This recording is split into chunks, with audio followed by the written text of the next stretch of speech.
Hey guys, didn't see you there. My name's Andrew Ibarra, and I'm an intern at Coral Restoration Foundation. If you stumbled into this video, it means that you want to learn something about corals. Lucky for you, I know a thing or two about them. One of my favorite topics to talk about is coral bleaching. So we're going to make things fun and learn about how coral bleaching occurs and what that means for the corals by using some whipped cream and other fun ingredients.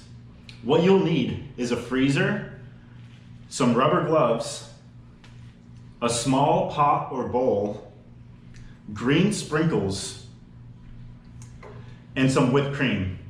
Now, if you can't find only green sprinkles in your home or local grocery store, that's okay. Any kind will do. And just a quick note, things might get a little bit messy, so it would be a good idea to put some paper towels underneath your workspace. So in order to do this activity, we're gonna need to prepare the night before. What we wanna do is take one of the rubber gloves, fill it with water, tie it off at the end, and then place it into the freezer until it is completely frozen solid. So I'm gonna let you pause the video right now so that you can go ahead and do that before we move on. Come on back once your hand is completely frozen solid and you have all of your other required materials ready to go. And don't forget, if you need any help, it's always okay to ask for a helping hand.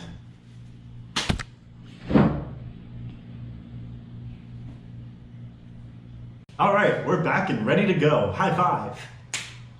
Now that your hand is fully frozen, we can get started. Now I've already done this, but the first thing we need to do is to take the frozen hand out of the rubber glove and place it into the bowl so that it is standing up with the fingers sticking up like this. So the frozen hand represents the coral polyp, the fingers are the tentacles, and the bowl is the limestone base. Now, what about the sprinkles and the whipped cream? What are they for? Well, corals have a skeletal-like structure on the outside of their bodies. This is known as a corallite, and essentially, a corallite is a skeletal cup that the polyp sits inside of and is able to retract in and out of. So we are going to use the whipped cream to represent that. What we want to do is to spray the whipped cream inside of the bowl, covering all the way up to the palm, stopping at the tentacles. So do it as so.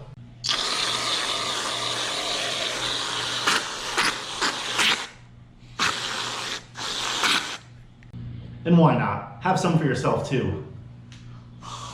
Okay, now for the sprinkles. The sprinkles are representing the zooxanthellae.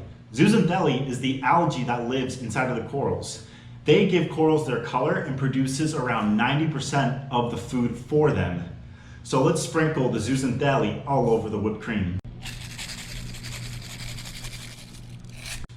Now through the next 15 minutes, the polyp will start to get warmer and melt, causing the sprinkles to fall off.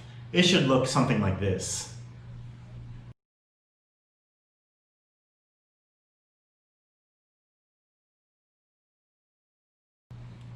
This is mimicking the warming of ocean water temperatures due to climate change.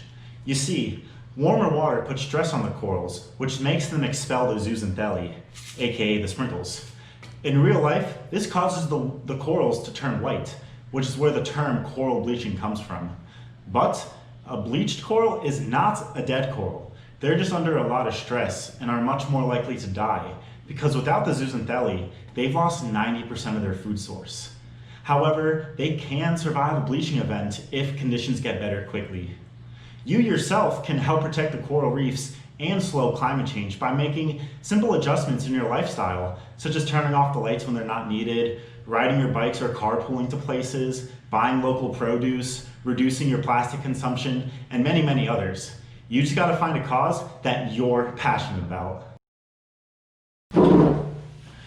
I hope this video allowed you all to have fun and learn something about coral bleaching. I know there's some extra whipped cream left in your can, so go show this video to someone and do it again with them. If you want to learn more about coral and Coral Restoration Foundation, check out our website and social media for more info and videos like this one. Bye.